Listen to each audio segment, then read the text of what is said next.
Ça fait longtemps que j'ai filmé, mon Dieu. Je me suis dit aujourd'hui j'allais commencer une petite vidéo en ce samedi après-midi, fin d'après-midi. J'avais du travail à faire aujourd'hui. J'ai eu une grosse semaine. J'ai pas vraiment eu le temps de filmer, comme vous aurez remarqué. Mon frère et sa blonde qui viennent demain, Mathieu peut-être ce soir. En tout cas, j'ai des petites choses qui s'en viennent. Puis je me suis dit pourquoi pas faire un petit week-end vlog. Et voilà, ça va commencer par un retour de course. J'ai commandé de l'épicerie chez Maxi via Instacart. Excusez-moi d'avance, j'ai vraiment la gorge sèche, c'est sec chez nous malgré l'humidificateur. C'est la folie de l'hiver. J'ai eu plein de défis Hilo depuis quelques semaines parce qu'il fait tellement froid que Hydro-Québec, il y a l'application Hilo là, pour gérer ta consommation d'énergie. Puis il n'y arrête pas d'avoir des défis, fait qu'il fait un petit peu froid. Il y a eu un défi ce matin, mais ça vaut la peine. Je pense que j'ai économisé genre 40 $ à date. Fait que ça vaut vraiment la peine. Je vous encourage à le faire si vous y pensez. Ceci n'est pas une plug ni rien. Je suis juste contente en tant que cliente. J'avais profité l'année passée. Il y avait eu une promo, puis il t'installait 2 thermostats intelligents. Genre, les thermostats et l'installation, c'était genre 80$. Fait que j'en ai profité. Et depuis, j'ai fait mes défis, mais il y en a vraiment plus cette année. Parce que l'année passée, je pense que j'avais sauvé juste 25$. Mais bon, tu sais, ça paye plus d'épicerie. Et là, on va y aller pour mon retour de course. Ça commence avec ce que mon grand-père aurait appelé un oreiller de chips. Le sac est tellement gros que ça pourrait te faire un oreiller. Des croustilles ondulées, j'aime bien ça, avec mes sandwichs et en regardant un petit film. D'ailleurs, il y a eu les nominations pour les Oscars, on s'en parlera tantôt. J'ai ensuite un pain style grand-père à l'avoine de Saint-Méthode, que j'aime beaucoup pour les sandwichs et pour les grilled cheese. Mais aussi, j'ai pris un pain gadois blanc, parce que j'aime aussi ça des fois, pour les sandwichs et pour les grilled cheese. J'aime ça avoir de la variété de pain. Ils sont un peu brisés. Hein. J'ai pris des tortillas de choix du président. Ah non, ça c'est en avant, il y avait la pire. Pour manger avec la guacamole. Puis j'ai du chili. J'aime ça des fois avec le chili, un petit peu de tortillas. Ensuite, j'ai pris 3 bananes. J'ai décidé que j'achetais plus de bananes au Costco parce qu'à chaque fois, j'en ai 2 qui viennent brunes. Puis j'ai plus de place pour mettre des bananes dans le congélateur. Fait que j'en ai profité. Des Rice Krispies pour manger comme ça, mais aussi pour faire des petites recettes. Peut-être pas des carrés. Mais je vais essayer des genres de croustillants, genre avec du yogourt grec, du chocolat, des fruits, quelque chose comme ça. Tu sais, genre de petites bouchées sans cuisson. Là, j'ai restocké quelque chose que j'aime beaucoup. Les pains plats, comme ça. J'ai pris ceux à la cerise et roquette. Et aussi ceux à chou frisé et courge. Et aussi celui pomme de terre et bacon. Ça, j'aime bien ça, là. Avec une petite salade, ça fait des bons lunchs avec une soupe. J'ai pris un boursin, j'avais demandé celui à l'érable, mais il n'y en avait plus. Fait qu'il m'a pris à la place celui canneberge et poivre. J'ai aussi pris des gaufres moelleuses et épaisses pour le brunch demain. Je vais faire genre des œufs sur des gaufres avec un genre de petit setup. J'ai un beau gros poireau pour faire de la soupe. Je vais me faire une soupe aux légumes. Premier sac fini. J'ai pris du Coke Zéro. Alors, j'ai pris des mini pogos. Ouais, ça faisait longtemps, j'en avais plus. C'est fun, c'est un petit snack comme ça, là, un petit 5 minutes dans l'air fryer et c'est prêt. Ça me vient de PL, ça. Il est bien fan de pogo aussi. J'ai toujours aimé les pogos, mais tu sais, comme en mini snack, c'est le fun. Des tomates savoura de serre biologiques. Des craquelins Vinta. J'aime ça avec des pâtés ou du fromage à la crème. Un paquet de crevettes blanches surgelées. Je vais faire une recette que j'ai vue sur TikTok avec du papier de riz. Des crevettes hachées, ça a l'air trop bon. Des cerises au marasquin, j'aime ça mettre ça dans mon Coke Zéro. C'est des échalotes, oignons verts, en bon français. J'avais plus de ketchup. Encore des tomates, celle-là c'est des beefsteaks de Mucci Farms. Là-dedans c'est 2 courgettes. J'avais demandé des poitrines de poulet, mais il n'y en avait plus comme je voulais. Puis l'autre option c'était 2 fois plus cher, fait que j'ai laissé faire. Fait que c'est niaiseux, j'ai pas mon poulet dans ma recette, mais peut-être que je sortirai à en acheter cette semaine. Ensuite, j'ai 2 bouteilles de Perrier au citron. J'ai pris ça, du sirop d'érable en bouteille comme ça. J'achète pas ça en bouteille de même fancy. D'habitude, j'achète la canne, mais là, il n'y avait rien d'autre au Maxi. Ça ou une bouteille beaucoup trop grosse. Je n'ai pas payé 15 $ pour une bouteille en forme de feuille d'érable. J'ai acheté du mélange pour faire des sandwichs aux œufs. Et la dernière chose, c'est du bobby à la pêche. Super, je vais ranger tout ça. Puis c'est ça, là, il est quand même 4h20. C'est drôle d'heure pour commencer un vlog, mais je me disais, c'est longtemps que j'ai pas fait un petit retour de course. Je voulais vous montrer ça. J'ai déjà acheté pas mal de frais avant hier. Je suis allée acheter des bleuets, des cerises, de la laitue, des choux de Bruxelles. Puis, quoi d'autre? C'est pas mal ça. Ah, un poulet rôti. Ouais, fait que j'ai pas mal tout ce qu'il me faut. Anyway, je voulais pas acheter trop de choses trop périssable rapidement parce que je m'en vais à Québec 2 jours pour mon livre. Je m'en vais faire des photos pour à l'intérieur parce que sur la couverture, c'est une recette. Moi, j'aime mieux mettre les plats. Il va y avoir des photos de moi aussi dans le livre. Fait que je vais aller à Québec pour ça, vraiment rapido, là. Je couche là le lundi soir, puis c'est le shooting le lendemain matin, puis je reviens tout après. Je vais aller à Québec en voiture avec ma belle-sœur, c'est le fun. Puis en revenant, je vais être en train. Fait que, vive le train. C'est le fun, j'ai pu acheter mon billet de retour en train avec mes points de train. Quand tu as un compte avec Via Rail, là, ça te donne des points, puis tu peux les échanger. Fait que, gratuit! Ça a valu la peine!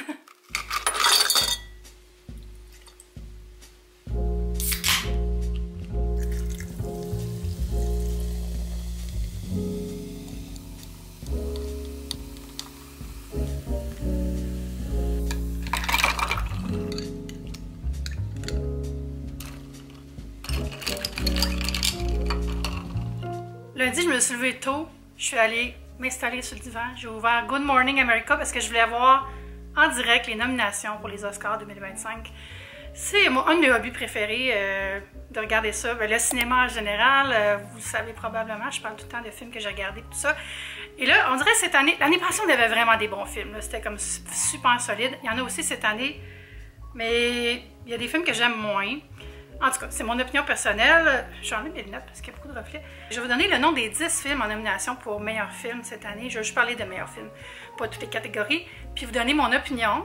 Le premier, c'est Anora. Je ne sais pas si vous l'avez vu, ça a gagné la Palme d'Or, je pense. En tout cas, ça a gagné beaucoup de prix déjà. C'est l'histoire d'une jeune fille qui est danseuse, puis un peu escorte aussi, qui se lie avec un jeune homme qu'on ne sait pas trop exactement ce qu'il fait dans la vie, sa famille, tout ça.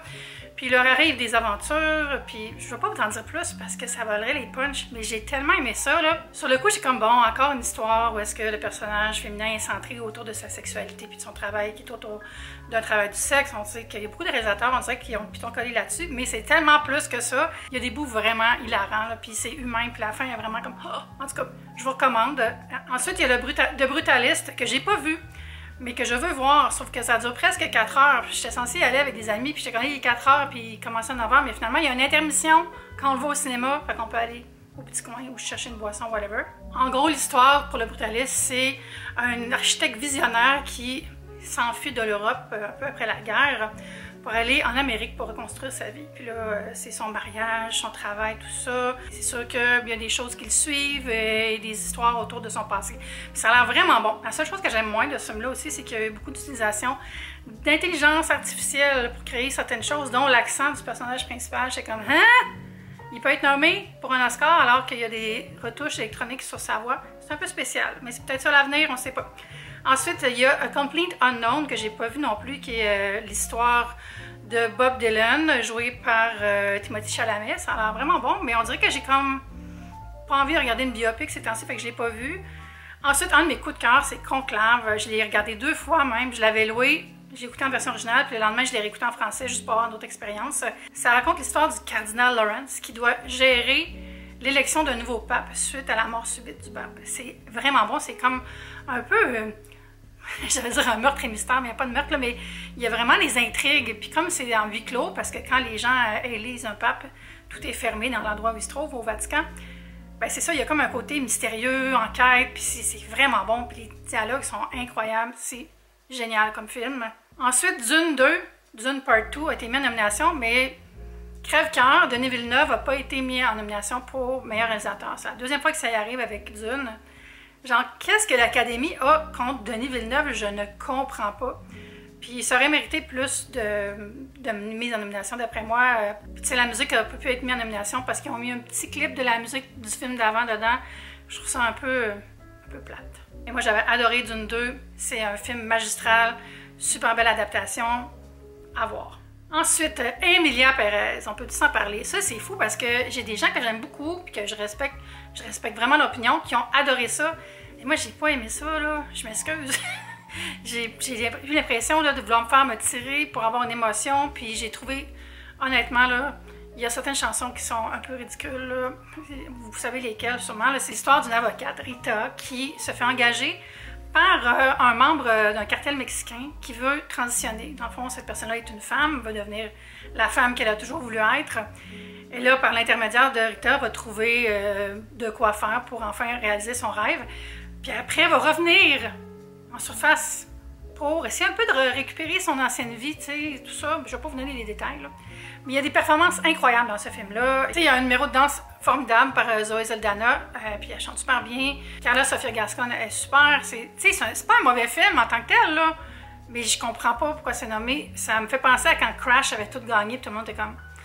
OK. Moi, j'ai vraiment eu l'impression de me faire manipuler. Puis, c'est une histoire de personnes trans qui se passe dans le milieu des cartels mexicains, alors que le réalisateur a dit « Je me suis pas du tout renseigné sur ces univers-là, c'est ma vision des choses. » Je trouve ça un petit peu maladroit aussi.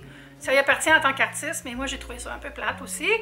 Mais sinon, il y a les visuels incroyables, là, puis il y a vraiment des beaux tours de chant. C'est quand même spécial. Surtout la fameuse chanson là, qui parle de transition. Vous irez voir ça. Hein? La vaginoplastie, ça s'appelle. Ensuite, I'm Still Here, ça, je ne l'ai pas vu. Ça a l'air super bon. C'est une famille qui reste sur le bord de la plage, qui accueille ses amis, tout ça. Puis un jour, la matriarche disparaît puis revient pas. Donc, mystère. Je ne l'ai pas vu, je ne peux pas vous en parler plus, mais l'interprète du rôle principal, là, qui est Fernanda Torres, a gagné un Golden Globes pour ce rôle-là. Puis, il y a Nickel Boys qui m'intrigue vraiment beaucoup. C'est un film qui est tout filmé en POV. Fait que tu vois juste le personnage principal quand il se regarde dans le miroir ou dans quelque chose qui a une réflexion. C'est l'histoire de deux amis qui sont dans une école de réforme en Floride, puis c'est bien difficile, puis c'est tout leur déboire là-dedans. Fait que ça m'intrigue. Ensuite, moi, c'est mon coup de cœur. J'aimerais ça que ça soit ça qui gagne. C'est The Substance. Incroyable, le film de science-fiction, horreur, grotesque, drôle, d'une femme qui est une vedette un peu sur le déclin, selon le reste de la société, parce qu'elle a vieilli, tu sais. Vieillir à Hollywood, quel crime! Puis là, elle se fait approcher pour essayer une certaine procédure, la substance, qui fait quelque chose qui lui redonne un peu accès à une certaine jeunesse. Là, je vous dis vraiment pas de punch en disant ça, parce que c'est plus compliqué que ça, mais c'est incroyable. La musique, les décors, l'interprétation incroyable de Demi Moore. Moi, je trouve ça fou. La réalisation aussi est folle. C'est comme, il y a tellement de détails, de soucis, là, de créer des univers complètement grand guignol. Aussi, là, je vous avertis, c'est très sanguignolant par moment, mais ça vaut la peine d'être vu. Et le dernier, mais non le moindre, c'est Wicked, que beaucoup de gens ont aimé. Vraiment un beau film. Moi, je l'ai regardé, j'ai bien aimé ça. J'ai pas eu le gros coup de cœur, mais j'ai mis 3,5 étoiles sur 5. Je pense que les gens qui ont vraiment trippé sur ça, c'est des gros fans de Broadway aussi, là, parce que la musique est tellement grandiose, surtout la grande finale. Là.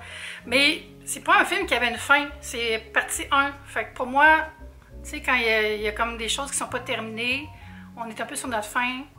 Moi, j'aime ça les films qui sont complets. Mais c'est ça les nominations. Allez-vous regarder les Oscars cette année? Moi, oui, j'ai des amis qui viennent pour regarder ça ensemble. Ça va être vraiment le fun. Bon, là, je vais prendre une gorgée de mon drink. Ah, c'est bon. Là, je suis allée me reposer avec Kiki un peu en attendant que la soirée arrive. On est comme entre chien et loup. Connaissez-vous ça, cette expression-là? Quand il fait pas clair, pas noir.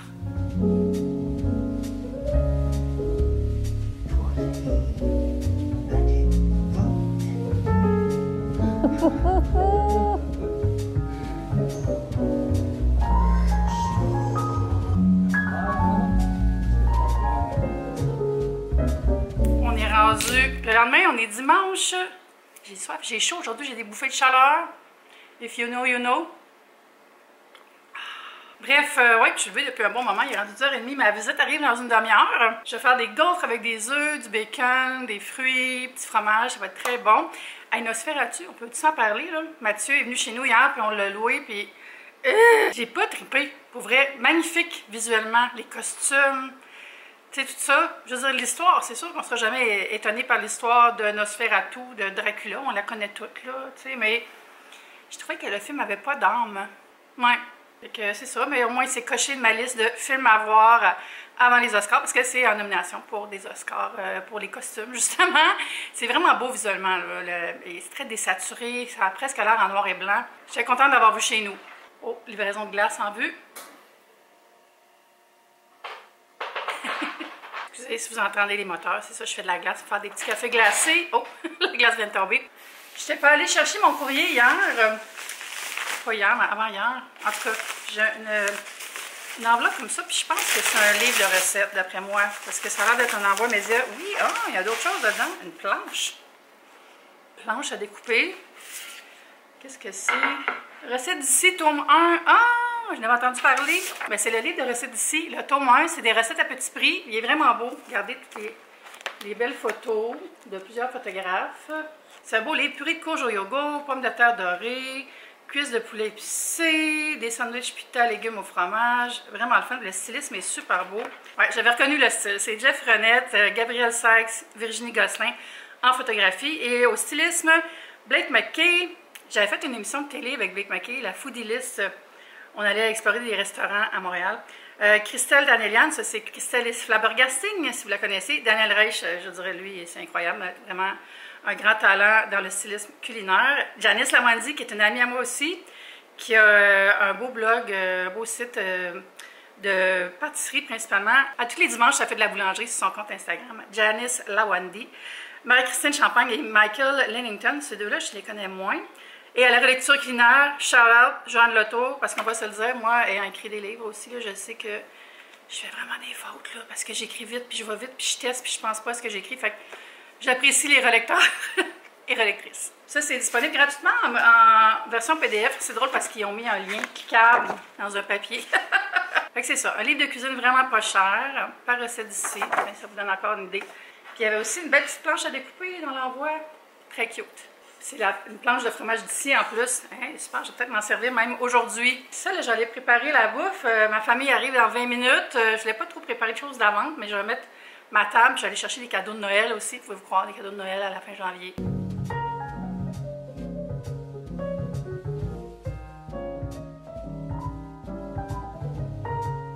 Hey, bon appétit tout le monde, c'est l'heure du brunch. Merci beaucoup. Joyeux Noël aussi. Joyeux Noël.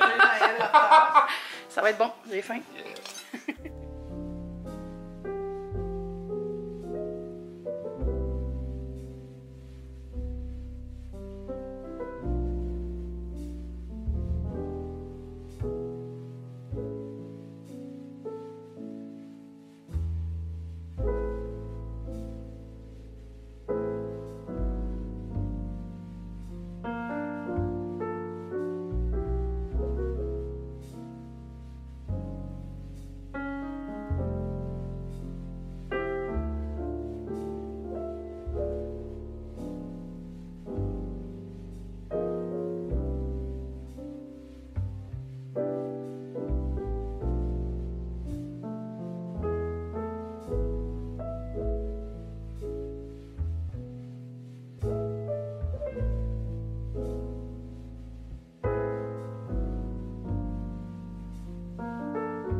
On est le lendemain, je viens de finir ma valise, je m'en vais à Québec pour le shooting pour mon livre. Hier, c'était vraiment le fun.